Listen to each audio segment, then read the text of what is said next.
देखो कीर्तन बोलो तो अच्छी बात है। कान्हा ने बजाए गई नवरात्रि के माला में।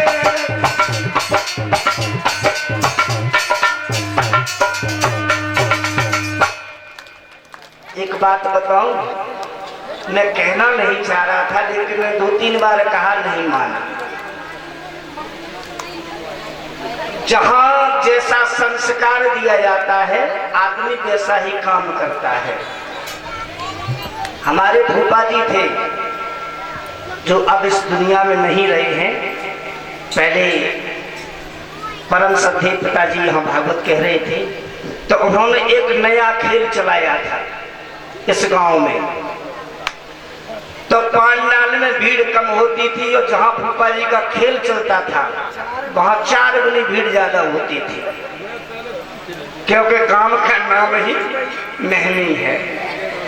संस्कार कैसे होने चाहिए, संस्कार का फर्क क्या पड़ता है। एक बहन जी थी, वो अधिक पढ़ी लिखी हुई थी, माता पिता ने अच्छे से पढ़ाया, काफी पढ़ लिख गई, तो उनकी सरकारी नौकरी लग गई। विवाह बहन जी का शहर में हुआ। अब शहर में गई तो वहां भी पढ़ी लिखी सहेलियां मिल गई। अब वो अपने गांव का हर संस्कार धीमे धीमे भूलने लगी। एक दिन बहन जी अपने बेटा को साथ में लेकर के गई। पहला संस्कार देखो कहां से खराब हुआ। बहन जी ने बेटा का नाम रखा टीटू। टी माने चाय और टू माने दो चाय, बेटा का नाम। जब टीटू को लेकर के एक दावत में गई तो टीटू को जब पेशाब लगी तो टीटू अपने जो बात थी वो खुल के कहने लगे, मम्मी पेशाब लगी है। बहन जी को बड़ी शर्म लगी कि सहेलियों के सामने बताओ कैसे बात करता है।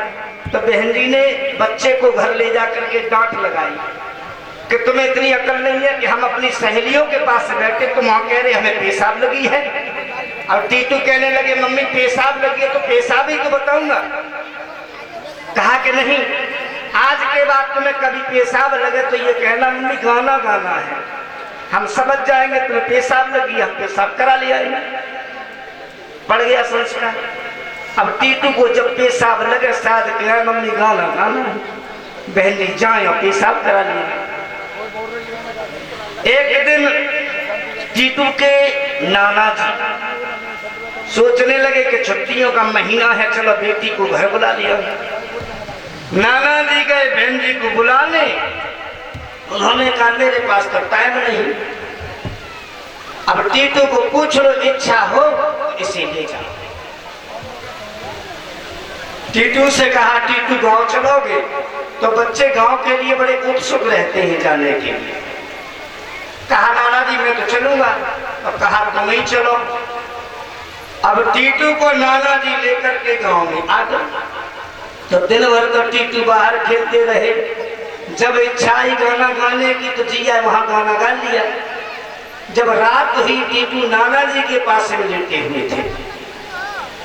10 बजे रात के कहा कि नाना जी हमें गाना गाना है। नाना जी कहने लगे बड़ा गवैया है, अरे सो जा, रात के 10 बजे, सुबह हो तो बता देना।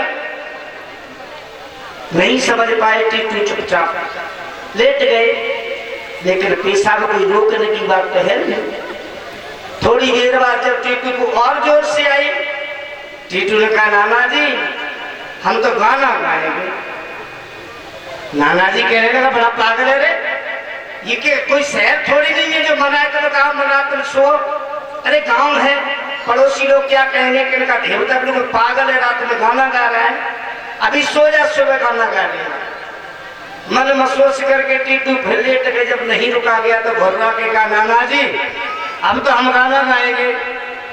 अब नाना जी भी समझ के पूरी गवास पे है, अब नहीं मानेगा।